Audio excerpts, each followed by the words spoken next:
Hey, everybody, welcome back to the show. Today I have my buddy Josh Culler here to talk about content creation for real estate investors. I actually don't know what show number this is, but we're coming up on show 600, and we've created over 1,500 podcasts. So we've really been big on content creation, sharing our message with others and with you, right? And at the end of the day, as a real estate investor, you should be creating content to share that, to build relationships with your sellers. So that's what we're going to talk about today, content creation for real estate investors. Welcome to Real Estate Investing Secrets. We're all looking for freedom and the opportunity to live better, more fulfilling lives. But most of us were trained our entire lives to work for someone else and chase their dreams. How can we use real estate investing as a vehicle to achieve financial freedom? My life is dedicated to answering your real estate investing questions and helping you build an investing business that allows you to change your life and the world around you, and to enable you to turn your dreams of financial freedom into a reality. My name is Mike Hambright from FlipNerd.com, and your questions get answered here on the Real Estate Investing Secrets Show. Hey, Josh, welcome to the show. What's going on, Mike? How you doing? Good to see you.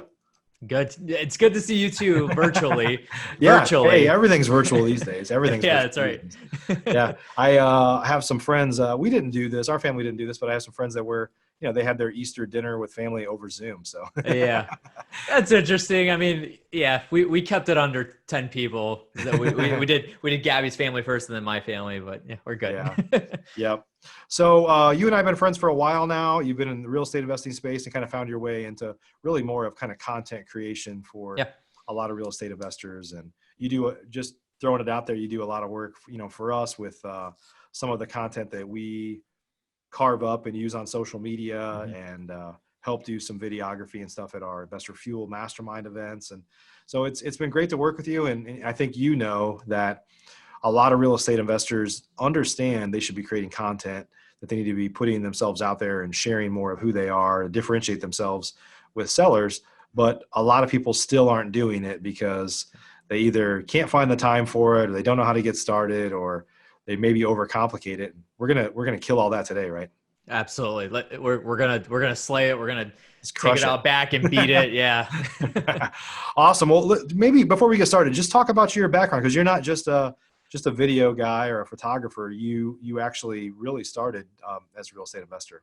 Yeah, absolutely. So first of all, thank you for having me on the show. I'll just tell you right off the bat too.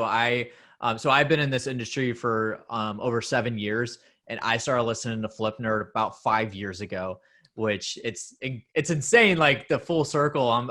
I was listening to it just as like this dinky little guy, like in the back of a, marketing office, and working with Gary Harper next to me. We're buying and selling in Michigan and whatnot. And so listening to that show to me being on the show, this is a big moment for me. I'll just be honest with you. So I'm glad you're here. I'm excited. Awesome. So Josh Culler, I have a business called Culler Media, which does results-driven content marketing for real estate investors, active investors, and influencers. And kind of the roots of where I come from is, like I said, I've been in the industry for about 7 years.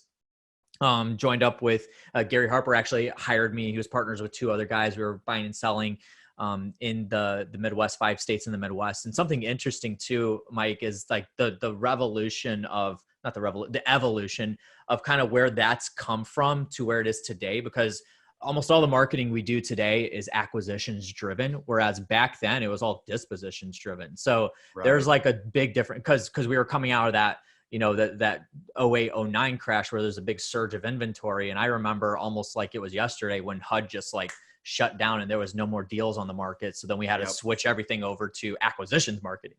Right. And so I remember that very, very thoroughly. But yeah, so that merged into us starting our own mastermind called Good Success. That was sold to Tom Olson. I went over there and ran that mastermind for about 2.5 years. And Culler Media has always kind of been this side hustle that I've always had. I've always had entrepreneur type tendencies, but never went full blown into it. And then last March, so 2019 March, I went full time into my business. I was doing branding originally and video stuff, and then I cut out the branding because the video and the content was just taking off so well. And that's what we do now. And then as of late, Mike and I were talking about this before the show started, taking the business a lot more online. So as you can see my shirt, rei.video. The platform where investors can film their own videos, which we'll talk about here in a second, but they can film their own videos, send those over to the platform. We edit those, get them produced in 48 hours, unlimited revisions, send those back to you. So that's what we're working on. That's a little bit of the origin story of Josh Culler.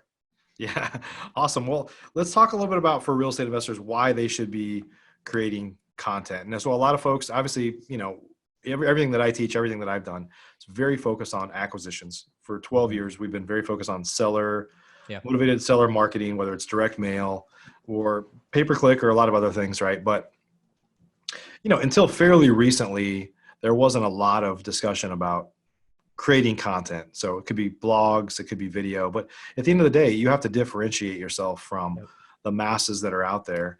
And I think at the end of the day, one of the things that I believed a long time ago, which I don't really believe anymore, is that people would identify more with, like, you create a cool brand. You talk about branding. I think at the end of the day, people want to relate to people, right? And so, especially sellers, if they're in a difficult situation, they don't want to meet with a logo like mine. They want to meet with, whether it's me or somebody else, they're like, I trust that person because of some things they said in some content that I consumed. Whether they say that or not, that's what they do, right? Yeah, absolutely. So the reason why, and I can lay out the whole page of statistics about content marketing and where video content's going and how it's going to dominate the internet. And, 90% of Facebook by 2021 is supposed to be fully video. Like, I could throw all those statistics out. You guys can just go to Google and type in, video content statistics. But at the end of the day, it's all about the core principles of content marketing. So basically what content marketing is it's the front facing of whatever is going out to the audience. And let's differentiate that from advertising, because advertising is something that, there's content in advertising, but content feeds everything in your marketing. So whether that's your website, whether that's your Facebook page, whether that's the direct mail. So whatever is on that direct mail piece, that is content as well. So that's text-based content. When you jump on the phone with a seller, whatever comes out of your mouth, that's content as well. So that's some of the differences, right? So advertising is more like you're chasing after your consumer or your audience, whereas content marketing is you're establishing yourself as an authority, building some credibility so that your audience chases you. So those are the differences, and that's the biggest leverage point. But at the end of the day, what I like to tell people is content is kind of like your 24-hour salesman. He's always, never calls off sick, doesn't get coronavirus, never takes a holiday, doesn't come in late or anything. Like, they're always there. So if you put out content directed towards a seller, answering a question that they have, which content marketing, all it is answering questions that your target audience has. But if you put that piece of content out and they're up at 2:00 in the morning on a Saturday, searching for an answer to that question that they have, and your video comes up answering their question, you've automatically built rapport with them. You've already established yourself as a credible source and authority to that person. So when they are ready to sell, they're more likely to go find your content again and get in contact with you.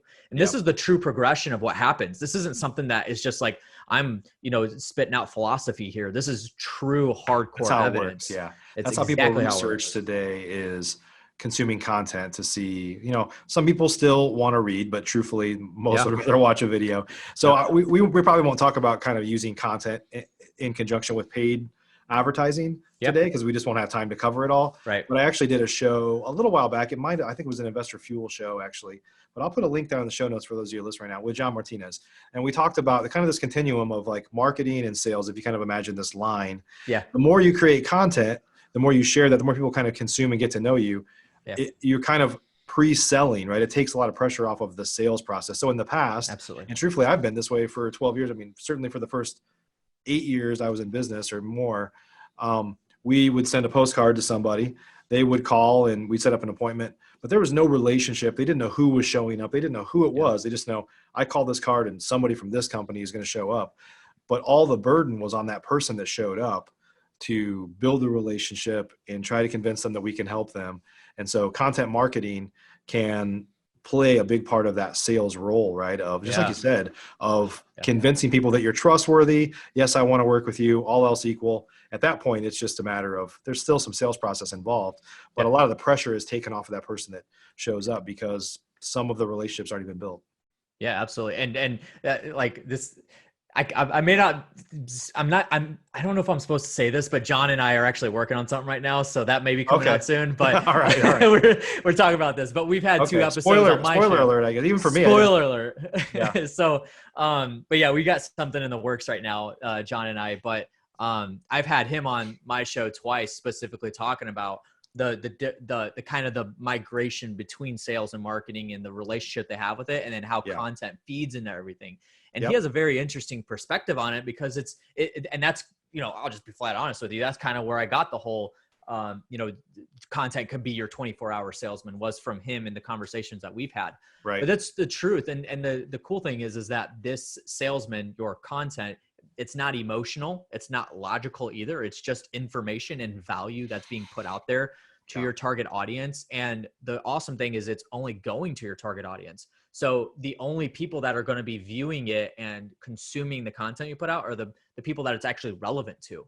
Sure. So that's the beauty of it. And then obviously, like I said, I mean, you even earlier on in the segment, you mentioned the word trust. Like when it comes to like know, like, and trust, that whole segment right there, I mean, that's huge when it comes to content marketing, because if you, again, the very specific purpose of content marketing is to answer the questions that your target audience has. And by doing that, you're building a know, like, and trust factor with them, which we all know is how all relationships are formed. Yeah. And if you can build a relationship like that with your target audience, then you're going to dominate no matter where you go. Yeah, it's pretty common for us to, we obviously have coaching programs, and we have the masterminds and stuff like that. And I wouldn't say that I wasn't smart enough to know some of the things we're talking about so far 6 or 7 years ago when I started. I just wanted to interview people and talk to people and put it out there, and hopefully people get value out of it. It was not contrived, right? But I can tell you now for sure, just like you said, hey, I was listening to your podcast 5 years ago, years before you and I even met. It's pretty common for us to sell a coaching student or sell somebody else, and they're like, they apply, and we say, well, how did you hear about us? Whatever. They're like, I've been listening to the podcast for years, or, we built up a level of trust with them where they knew if they ever wanted to buy our product or one of our products, that the trust was already there. Now, I might be repelling some people too. They might be like, I'm never going to work with that guy. And that's fine. That's kind of how it works, right? Is that's kind of, it's just like a dating site. Like if you were to go out, I'm trying to find somebody I want to date, right? And you're like, I don't really like the way that person looks, like next, right? And so it's the same thing. Like some people are probably repelled by me or whatever. I don't know.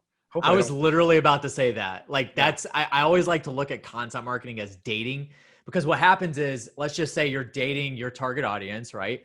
And, if you go straight for the kiss, which is the sale immediately on the first date, more times than not, you're going to get rejected unless there's just some form of attraction there that's already been there, right? Right. But if you continue to date them and bring value to them, take them on dates, take them to, go putt and, take them to Red Lobster and take them to the movies and like all this stuff. Is that what you did before you got married, Josh? That's exactly what I did. That's how I got my Red wife. Lobster. Okay.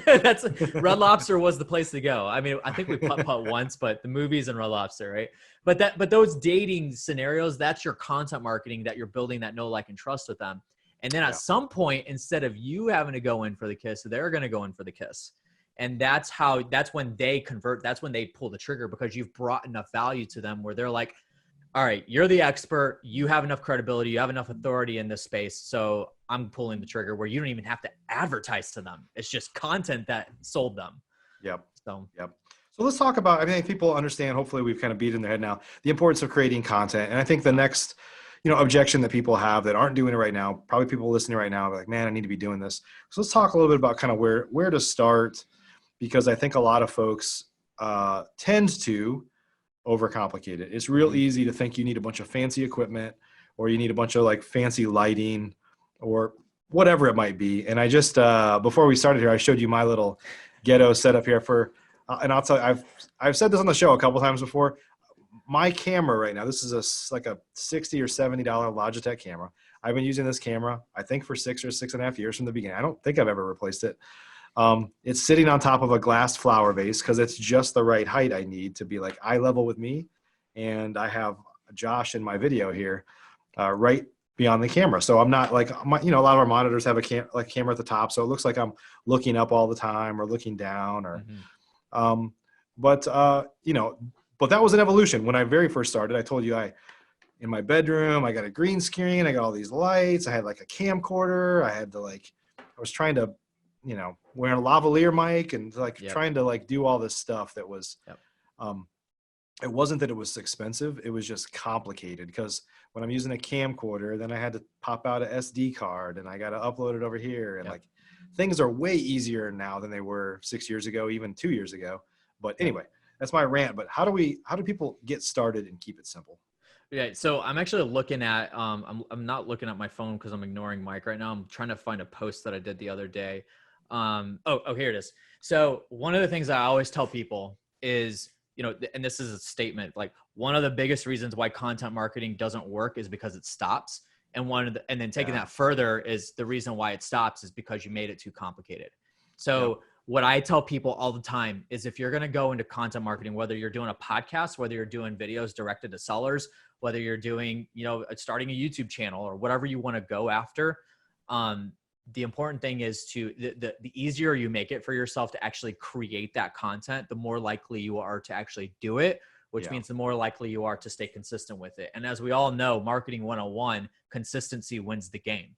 It doesn't matter how big of a budget you have. It doesn't matter what other people are doing. If you stay consistent with it, you will see results. Yeah. And it's the same principle of content marketing. I tell people, like kind of going back to the roots of content marketing. Content marketing is a marathon. It's not a sprint. Advertising is a sprint because you can convert people pretty quickly if you hit them with the right messaging and the right time and all that stuff. There's a lot of science behind advertising. But when it comes to content marketing specifically, it's a marathon. You got to keep with it.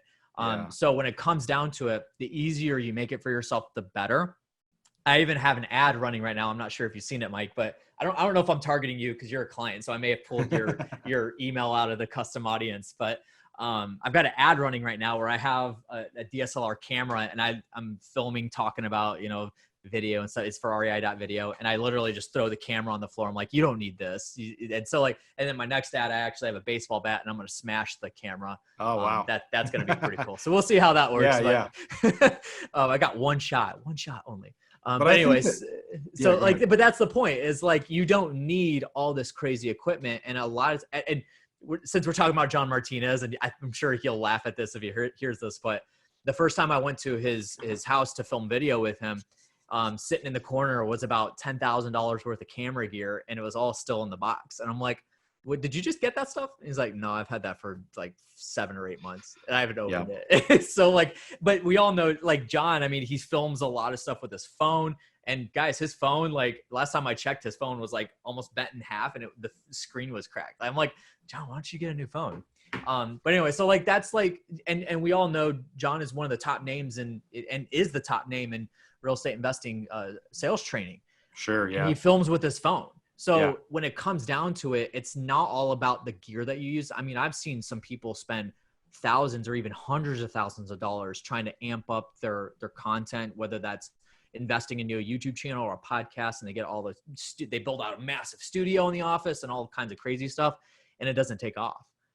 One thing that I've really quickly come to realize, and this will be very, very applicable to what we're talking about and helpful for the audience, is that because thanks to platforms, starting with YouTube, then going into like Snapchat and then Facebook stories and Instagram stories, and now even TikTok, which please guys don't go on TikTok unless your audience. I'm not going. Unless your audience, thank you, Mike. So we don't have to distribute for you. But unless your audience is an 18-year-old girl that likes Wiz Khalifa, you don't need to be on TikTok. Let's just get that out of the way. But anyway, so like platforms like that, where you're able to upload raw content and still build an audience, still connect with people. Thanks to those platforms, people now are more okay than ever with raw type content. Yep. Which is what that we're makes doing. it easy. That makes it easier, right? That makes it easier. This show, I'll tell you, even this show, just using this as an example. Yeah. Early on, the first few shows, like I was really worried about coughs and a dog barking. I was like, oh, we got to cut this out. We were editing our videos and chopping up. It was way more work to edit the videos, and I wasn't even doing it just for me to write down where to edit, than to create the show. And now I was like, there was a point real early on where I was like, man, this is just life. Like somebody coughs or a dog barks or a siren goes by, whatever happens, who cares? It's just life. And the truth is I think when we talk to sellers, like, let's be honest, a lot of the types of folks that sell distressed houses to us are having challenges in their life. Their Yeah. life is not high production quality, and they don't expect No. that. It doesn't look real. It looks fake if it's produced. So people would rather you be doing a video from your phone, right? And you're saying this, and a cop car drives by, like, sorry about that. It sounds real. It doesn't Acknowledge sound it. rehearsed. People want Yeah. real and raw. Yeah. And in addition to that, just a little tip is like, I acknowledge that stuff. So like if I'm on a podcast recording and my dog's barking, I'm like, hey, sorry guys, you might hear Chai in the background. She's barking right now, but we're going to Yeah. continue the podcast here. Like Yeah. acknowledge that kind of stuff, because that helps break the barrier of like not being human to human, because that's what a lot of people, I mean, if you take it back to, 15, 20 years ago, in order to put out a podcast or have any form of video content out there, you had to have good production because that was the standard. Now, because like I mentioned, those platforms that have allowed us to break down those barriers and create raw content and still get traction and connect with people, thanks to those platforms, people are now okay more than ever. And you still got like HGTV type stuff and reality TV where it's like, and The Office, right? Like, I mean, just that style of content where there's not like a ton of lights. I mean, they got camera, they got the video cams, and they've got, big boom mics and stuff like that, but it's still, the concept of it is raw. Yeah. And so that allows us to be able to consume that type of stuff, which ultimately has been proven to have more of a connection to people. So the bottom line is, for that me and Mike are trying to get across here, is don't worry about production. Don't worry about all kinds of crazy equipment and spending all this money on stuff, because the more complicated you make it for yourself, the less likely you are to do it and keep up with it. And then you got platforms like, shameless plug, rei.video, that can edit those for you and send them back and add some music and video wrappers and stuff like that. But there's always answers to that. The back end production, again, don't focus on that too much, because it's all about the content that comes out of your mouth is what's important. Yeah. The truth is, the cameras are so good these days.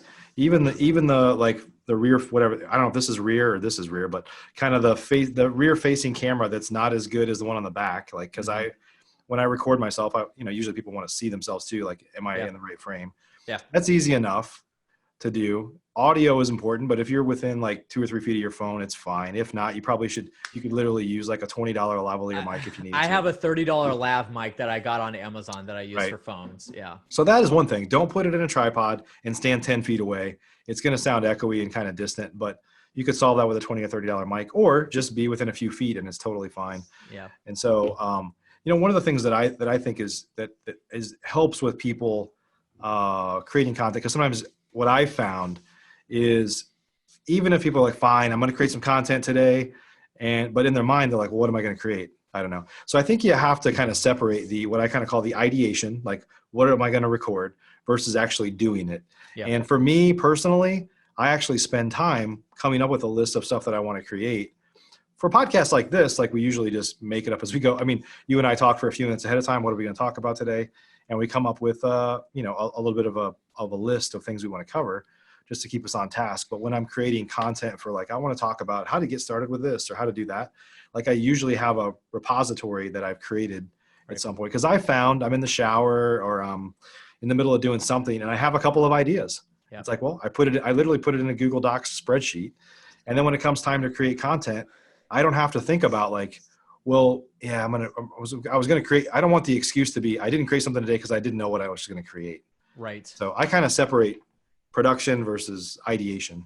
Yeah. So I've got some really good tips on that. Cool. The first thing, so when it comes to topic, and that's one of the biggest barriers I get. I mean, I was just texting one of my clients, like, hey, he texted me and said, hey, I'm running out of ideas for content. What do you think we should do? And I'm like, dude, I've got tons of ideas for you. So let's jump on a call and we're going to strategize again. But that's one of the biggest barriers when it comes to putting out content, is, what am I going to talk about? That's always the first question I get when I'm talking to somebody. There's a couple of very simple strategies that you can take advantage of in order to come up and create those topics. First and foremost, easiest thing in the world, when you jump on the phone with a seller or any of your target audience, if you're doing, let's just say you're doing dispositions marketing, any of your target audience, when you jump on the phone with them, whatever question they ask, it doesn't matter what it is. It doesn't matter how elementary it is. It doesn't matter how advanced of a question it is. Any question that they ask, write that down, keep a log of all the questions, there's your content topics. Yeah. And so you shoot videos on those, transcribe those videos, throw that into your Investor Carrot website, and that's content for you. And then you put that video out, on distribute it to all the platforms or whatever. So that's a very easy way to do it. And then you can obviously go back in previous conversations that you've had with sellers and answer those questions that they have. But there's an endless supply of topics that you're going to be able to. And the bottom line is, a lot of people, and there's forms of this, but a lot of people try to compact every topic into one video. That's not the smart way to do it. So what I like to do, let's just say, for instance, like if you're talking about the process of selling your home to, Mike Hambright, create a full video. That's a 3 to 5 minute video that could go on your website, talking all the way through the process. But then create 3 or 4 separate videos that break down that process so that it's more, digestible to your audience to be able to watch a 2-minute video and break that down. And then they're like, oh, okay, that makes sense. What's step 2? Then they go to the next video.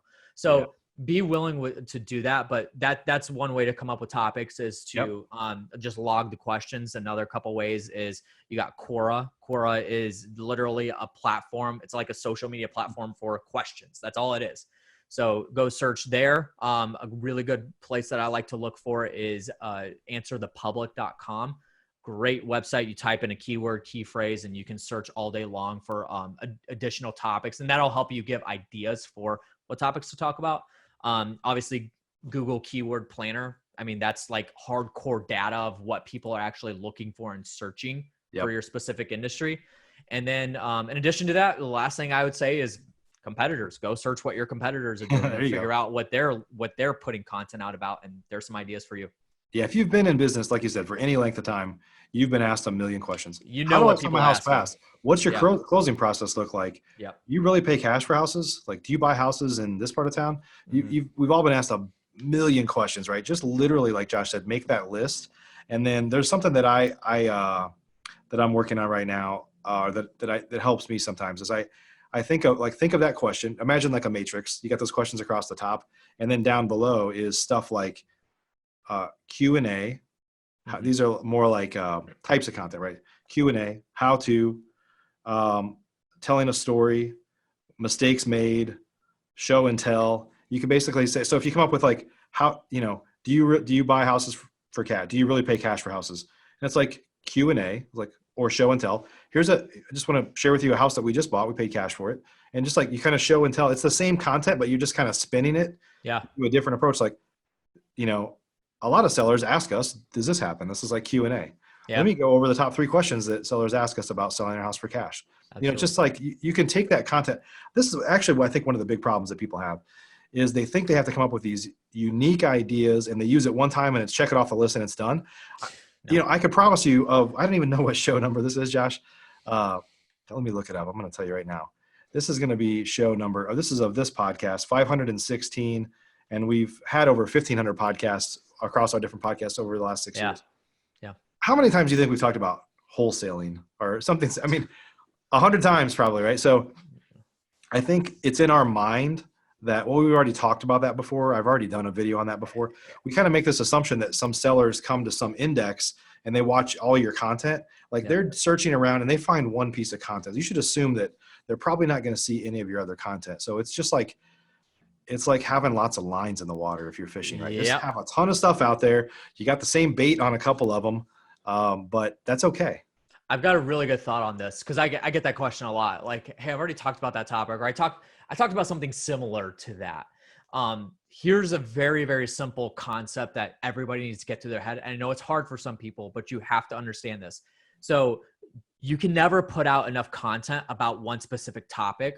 So like for me, I mean, I've got a podcast called The Content Marketing Playbook, and I overlap topics all the freaking time. I mean, it's just repetitive. This isn't your first podcast where you've talked about creating content, Josh? No, it's not. It's like the only thing you talk about. Sorry, Mike. But like that, the bottom line is that people are either going to, here's an earth-shattering fact for you, Mike. People are either going to remember something that you talked about or they're not. And here's the bottom line is if they do remember what you talked about, it impacted them, because humans only remember things that impact them, whether that's negatively or positively.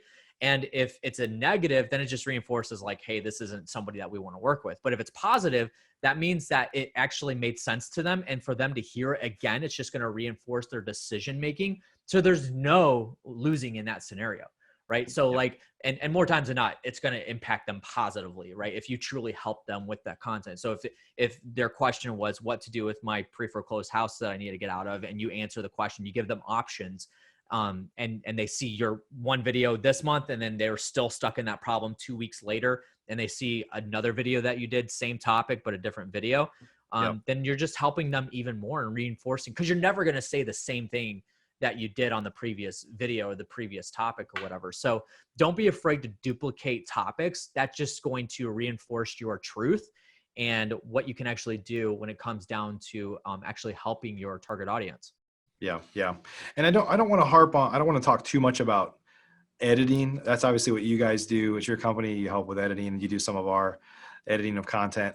And I don't want people, because I feel like sometimes editing, truthfully, is one of the harder parts of content. If you want it produced. Now, there's nothing wrong. Like, I'll just be honest with you. I created a podcast for, those of you guys that are watching, sometimes we do interview style like this. Sometimes it's just me in my car talking. Sometimes it's me in my office here with a little tripod talking. So I just created a show here, I think last week, from my tripod. It was just me standing in front of my phone talking exactly what we're talking about here. And when I sent it to my, because I have a couple people on my team, so I sent it to my team and I said, hey, don't put the bumper in, like, don't put the ads on the end, like, just load this video. That's it. Just leave it out there raw.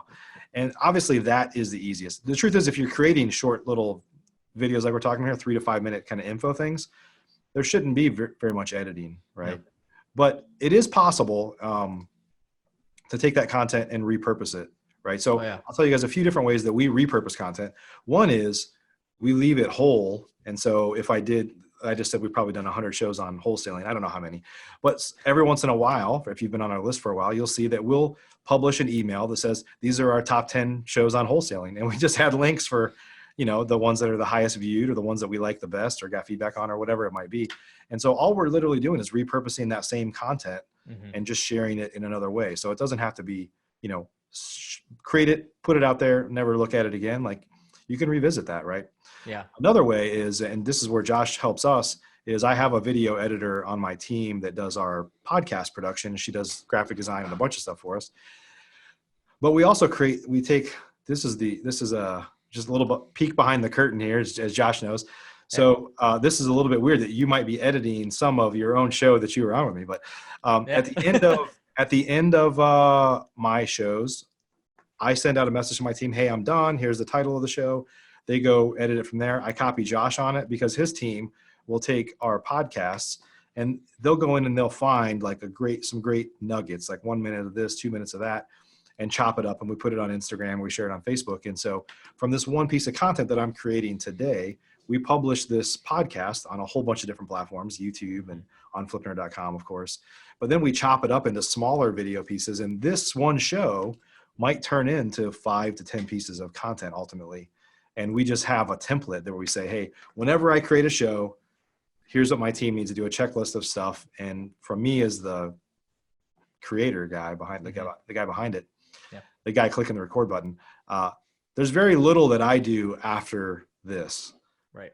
It wasn't always that way. It took us a while to say, okay, how can I, because if I had to do everything, I wouldn't be on 6.5 years of doing the same podcast. I would have been like, oh my God, this is too much work for me. But anyway, there's lots of ways. Any other tips on repurposing content, Josh? Yeah. So I think there's two truths there. So number one is like, you got to start somewhere, which is like you said, I mean, you were doing it at first, which is like, that's where most people need to start. You can't hire a whole team if you're not going to utilize them and stay consistent with the content. So I think there's two truths there. So number one is that posting raw content is more than okay. Right. So you take you just take a video. I mean, Facebook Live, Instagram Live. These are platforms that have allowed us to not have any editing go through. When you go Facebook Live with your phone, you're just walking around and, it takes like 2 seconds for it to start up and you're like, oh, hey, I'm live right now. And hey guys, I'm out at the house. And you start talking about it. You're not going to go back and clip that, reproduce it, and then throw it back on social media. So there's truths to that. You could still upload raw pieces of content and it's going to be okay. And John talked about that before, because John, I don't like to see myself on camera even. I feel like my head is Sure. big, especially like if I move back farther, maybe it looks not as big. Anyway, John talked about this before. One of his things is like, I create video and I don't ever watch it. He never does. Yeah. And No. I don't think I've ever gone back and maybe a couple times like watched my podcast just because I wonder what was that thing that he mentioned? Whatever. But it's not like I listen to my own podcast. And I think that's one of the beauties of doing something live is you've already convinced yourself that whatever happens. I can't edit it. I can't. Yeah. It's like putting toothpaste back in a tube. It's never going back in. Right. Exactly. You can always delete it if you wanted to, but that's Yeah. the whole point is like, just throw it out there and just do your best. And nobody will care about, any of the little things that you care and critique yourself on. Nobody will care about that. Yeah. And again, the reason they don't care is because people are okay with raw content now. So that's truth number one, is it's okay to post things without editing them. The second thing is a lesson coming away from like what you were talking about is the delegation part of it. Like you said, the editing, if you do want production, you do want some editing, you want to add like a little, bumper on the podcast here, or if you're shooting a video direct to seller, you want to have captions at the bottom of it, maybe some music in the background. Maybe you do want to clip up some things because you screwed up in the middle or whatever. Right. And you want it to be clean, stuff like that. Be okay with delegating it, because I feel like a lot of real estate investors, they like to bootstrap. And this is not me like pitching like, hey, come send all your videos here. Like, I don't care if you send it to me or Upwork or Fiverr.com or whatever. Like just be okay with delegating these. Even on YouTube, just trimming the ends a little bit. Like, I didn't know I was live yet. You can just trim it even on YouTube for free, right? Right. Exactly. But if you do want the heavier production type stuff, don't try to take and learn Photoshop and Premiere and After Effects by yourself. It's just not worth it. Spend, $5, 10, 15, or $80 or $100 to get the video produced correctly, and, be okay with that. So delegation. I literally have somebody on my staff now that she does a bunch of graphic design stuff. We have lots of events, so we're creating images and flyers and booklets, and we've evolved to where we keep her busy. But before that, for literally like 4 years or so, there was a guy. It was a guy that I think I met on, it was Elance at the time, was like, you could Upwork now. Yeah. And honestly, he would produce a podcast for us, which included the editing, putting a little bumper on the front, on the back, and ordering the transcription that we put into all of our shows. Mm-hmm. He didn't transcribe it, but he would order it. Just kind of take care of all the stuff. It's like $40 an episode. Yeah. I mean, and that was a few years ago, but it was easy enough to like not have to worry about that internally, Right. Exactly. Because that can bog you down a lot. I mean, that is the heavy lifting when it comes to content marketing. So just be okay with delegating it. It's cheap to do. It's cheaper than, wasting your own time learning everything that you need to learn in order to do it. So I'm just saying, number one, it's okay to put raw content out there. Number two, if you are going to want some production and editing behind it, be okay with sending that out to somebody to delegate it. And delegate that process, because that's going to eat up a lot of time on your end. But if you send it to somebody to actually get it done and get it done right in a timely manner, you'll get a good video back that you'll be able to put on your Facebook and Google My Business and, YouTube, and run ads at it and stuff like that. So just be okay with doing that. And I think, Mike, a lot of real estate investors, they like to bootstrap everything. I just be cautious with what you bootstrap. We're cheap. That's exactly right. So I get it. But this is just one thing that you got to be okay with. Your time is more of honestly, if you're a real estate investor, your time, I always say this, your time is better spent finding the next deal. Yep. Generating leads or finding the next deal, or God forbid, enjoying your life. That's why we did all this in the first place. So unless you really love editing, I know some people that are like, just like you're like excited about it. You're giddy, like, oh, we could do this, we could do that. If you're the creative mindset and that's your business, but if your business is real estate investing, you shouldn't be doing video editing to save money for sure. Yeah, that's a big truth. Absolutely. Yeah. So, hey, let's talk about one more thing, Josh, which is distribution of content. Mm-hmm. So, and we talked a little about repurposing. You can chop up videos and make a few different versions of it, but obviously people can put it on their Investor Carrot website. They could put it on social media. What we found is with every piece of content that we create, we have kind of a distribution plan, which is basically just anytime we publish a podcast like this, upload it to here. We have literally a checklist, do this. And it's something that I came up with like, years ago. Like we've never even changed it. We've just said every time we publish a video, we publish like this show, we publish it on Wednesdays, and we tell everybody we publish it on Thursdays. We kind of have a plan for each thing we do. So maybe you could share some tips for investors on how to distribute it. There's a million places you could post your videos. There's some that syndicate. Yeah. There's a lot of things that you could do to kind of get it out there in the interwebs. Yeah. Again, don't complicate it. So don't put it out everywhere. This is what a lot of people get confused. Again, we're talking about like TikTok. I mean, people are getting shiny object syndrome with TikTok. And I'm thankful that Mike said that we're not doing that, because then my team would probably be responsible for that.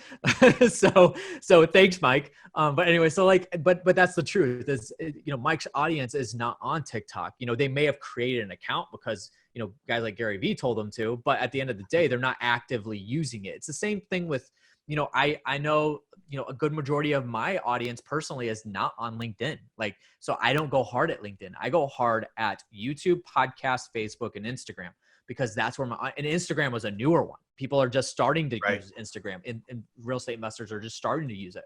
Yeah. But Facebook, YouTube, podcasts, I'm going hard at that right now, because that's where my audience is. So that's the first step, is know who your audience is. And you should already know that. And if you don't know that, that's number one. When we get off the podcast here, that's number one. What you got to do is establish your audience, figure out who your target audience is. Number two is, where are they at? Where do they hang out at?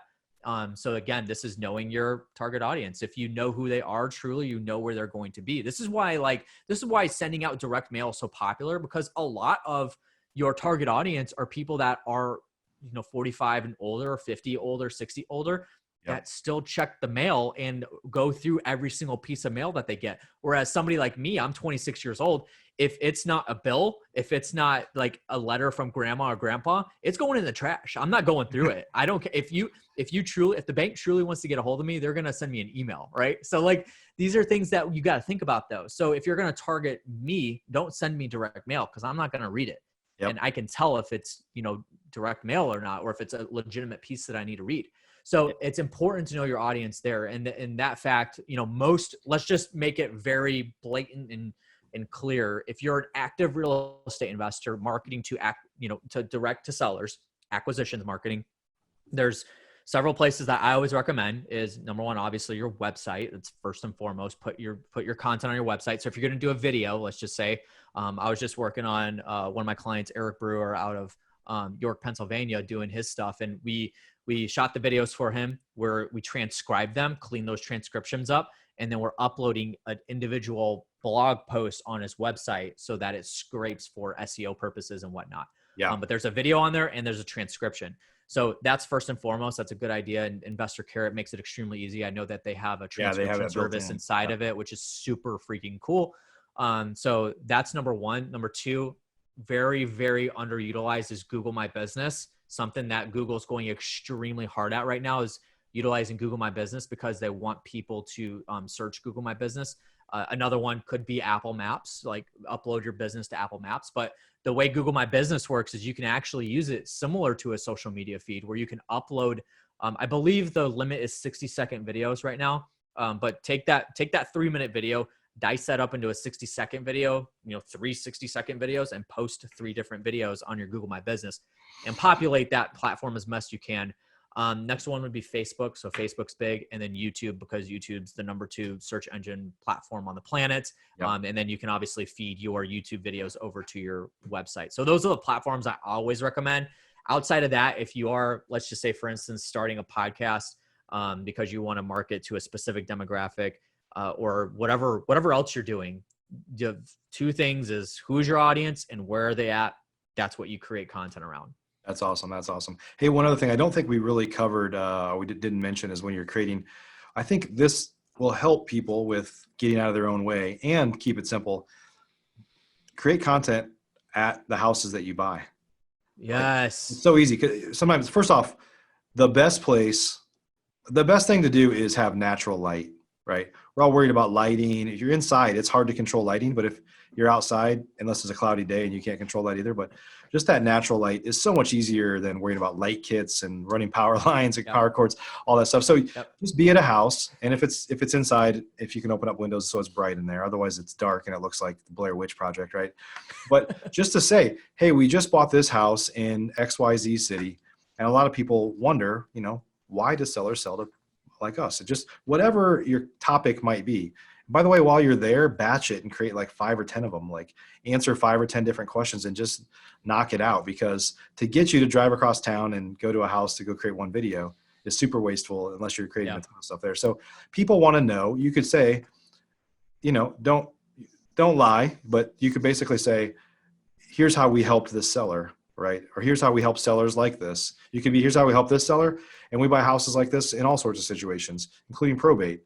How do we help people in probate? People ask that all the time. They just kind of use those topics of the list of questions that you need to cover and do it at a house, because people, that's your platform. It makes it, people understand the context of what you're talking about. So there's a couple things I want to capitalize on that real quick. Yeah. So number one is there's 2 ways to create content. There's producing and documenting. That is documenting, which is 1,000 times easier and my preferred method of creating content, where you're just like in the environment that you're marketing to, and you're going to just shoot videos because you're there right now. You're already at the house, pre-look it, and you're going to shoot videos. Maybe you do a walkthrough, or maybe you do, like you mentioned, a case study where you're actually talking about, hey, we're at a house right now. It's got foundation issues.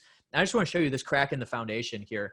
We've actually helped many sellers with this problem specifically. And even if we didn't buy the house, we still pointed them in the right direction. Talking about stuff like that. So case studies is powerful.